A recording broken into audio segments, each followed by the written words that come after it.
Hey guys, কেমন আছো সবাই? আশা করি সবাই খুব ভালো আছো। আর আমিও খুব ভালো আছি। আর আমি চলে এসেছি দীপ ভাইদের সঙ্গে দীঘাতে। আর এসেই কিছু খেয়ে নিয়ে রুমে একটুখানি রেস্ট করে আমরা সবাই এখন যাচ্ছি স্নান করতে। আসলে আজ আমাদের ট্রেন 2 ঘন্টারও বেশি প্রায় লেট ছিল, ওই জন্য আমাদের আস্তে আস্তেই খিদে পেয়ে গেছে, তাই এসেই আগে খেয়ে নিয়েছি। আর আমাদের সঙ্গে এসেছে দীপ ভাইয়ের ননদ, নন্দাই আর ননদের মেয়ে, তাই সবাই মিলে এখন আমরা যাচ্ছি স্নান। আর এই যে দেখতে পাচ্ছ পাশে আমার দীপ ভাই আর দীপ ভাইয়ের ননদকে একটুখানি ক্যামেরার মধ্যে এনেছিলাম। দীপ ভাইয়ের ননদ বলছে, না না আমাকে ভুল করেও দেখাস না, আর দেখালেও কিন্তু ছাড়বি না।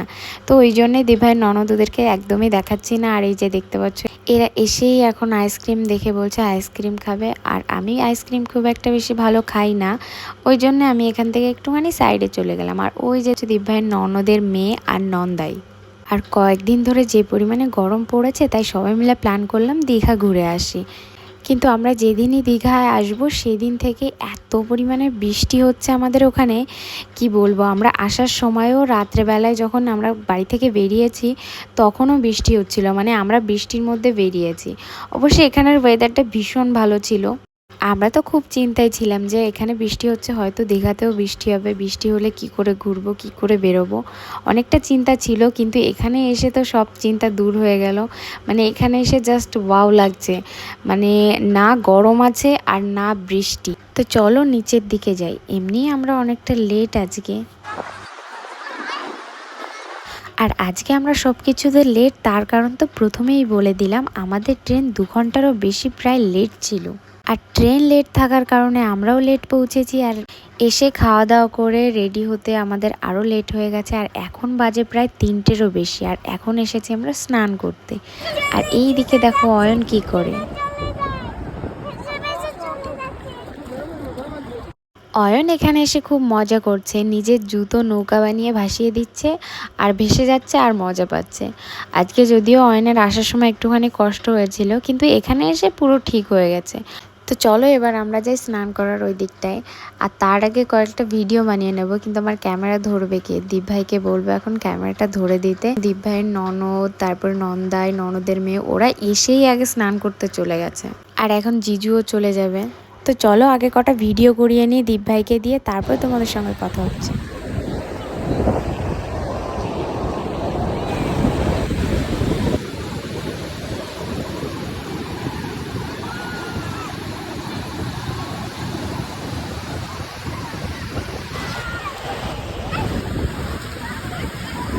দীপ ভাইকে যখন ক্যামেরা ধরতে দিয়েছিলাম, আর এদিকে বড় বড় ঢেউ আসছিল, আর দীপ ভাই ভয় পাচ্ছিল ফোন যদি পড়ে যায়। আর বারবার আমাকে বলছিল, রূপা তোর ফোন পড়ে যাবে, কিন্তু তোর ফোনের যদি কিছু হয় তাহলে কিন্তু আমার কোনো দোষ নেই। আর আমি বলছিলাম, আরে বাবা কোনো টেনশন নিস না, কিচ্ছু হবে না, যদিও জল লাগে তাও কোনো প্রবলেম নেই।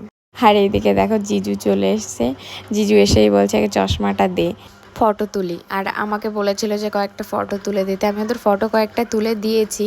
আর তাও ওখানে যে ক্যামেরাম্যানগুলো থাকে ওদের কাছ থেকে এখন ফটো তুলবো আমরা। প্রথমে দীপ ভাই আর জিজু ওই দেখো ফটো তুলছে। প্রথমে ওরা আগে কয়েকটা ফটো তুলে নিক, তারপরে আমিও যাব ওদের কাছে ফটো তুলতে, কারণ তিনজনে একসঙ্গে ফটো তুলবো। তিনজনে নিজেদের ফোনে অনেক ফটো তুলেছি, কিন্তু সেলফি তুলেছি।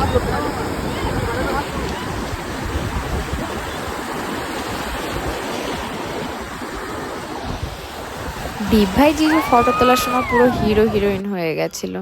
যাই হোক, আমিও কয়েকটা ফটো তুলবো, তারপরে একটুখানি স্নান টান করে চলে যাব রুমের দিকে।